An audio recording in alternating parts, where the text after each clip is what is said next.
know you know that music. The Empire Strikes Back.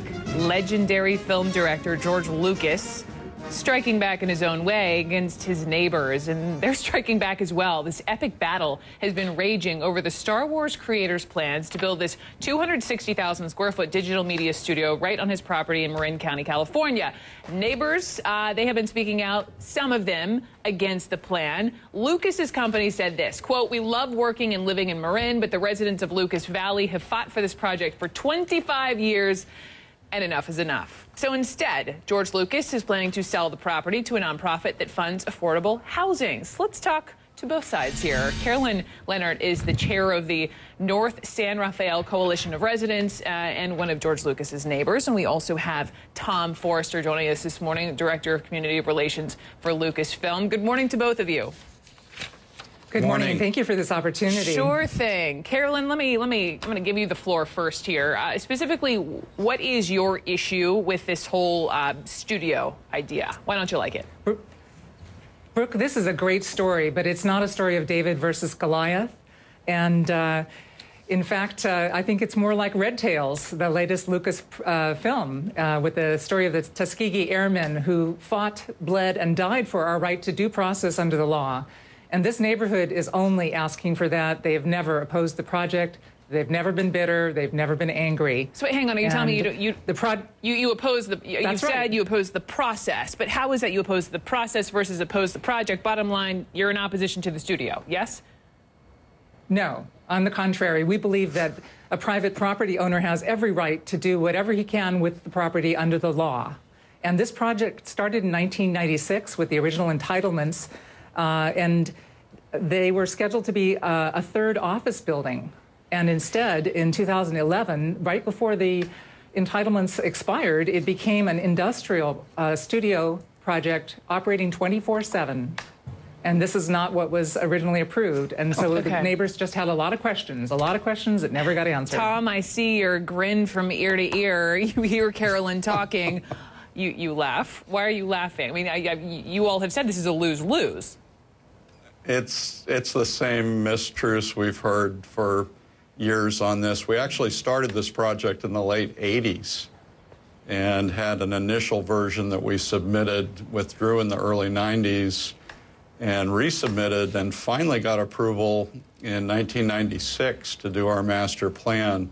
We built over half of that master plan and put thousands of acres into agricultural preserve and open space, opened an 11-mile public hiking trail, put $500,000 towards traffic improvements, and it was always to be a digital production studio. How many jobs would the studio have created, Tom? The studio was master planned for up to 340 regular employees. There is a trickle-down effect with any business where you also have a multiplier out in the community with food providers and other services. So we did commission an economic study by the Marin Economic Forum, and they found that it would create over 600 good jobs out in the community over time. So 600 beyond good the jobs. Initial construction. Let me go back to Carolyn. Has George Lucas been a good neighbor? Absolutely, without question. However, this project is not another Skywalker. It's not another Big Rock. It's zoned industrial, and it contains at least 8 or 9 elements that were never studied in the past, and they were newly proposed in October. The applicant took the risk of running parallel but separate processes with the state and federal regulators versus the county lead agency. And this is the document from the state that was delivered on December 8th. That said, this is not a go. This is an experimental stream restoration that cannot be permitted as designed.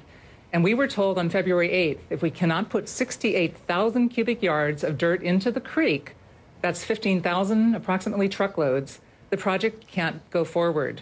I understand. We were also told at that time that this project was not for the Lucas affiliates. This is a project for lease out, according to the Lucas representative on February 8th. So it sounds like the studio may not really be happening. And Tom, I just want to give you the last word, because now you all are looking into putting these, 2,400 low-income housing apartments on this particular property. And my final question really to you is, Tom, The question to you is this a matter of, okay, well, a studio didn't work, so we're going to throw low-income housing in, or is this, hey, we're frustrated, so guess what? Medium house income of $700,000 in beautiful Marin County, we're throwing low-income housing in there. We do not object to that. Tom, your answer. We do not object to that. We have withdrawn our application and will no longer be proceeding with the studio. We do plan to sell the land, and we're currently talking with the Marin Community Foundation about affordable housing. We think that's a great outcome that could be salvaged from this because Marin is badly in need of affordable housing.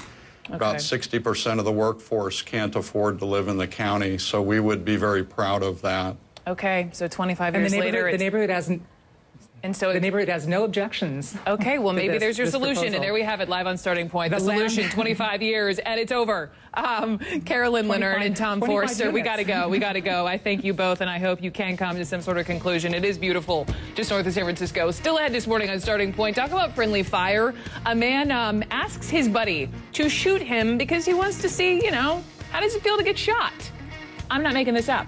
This is our Get Real. It's next.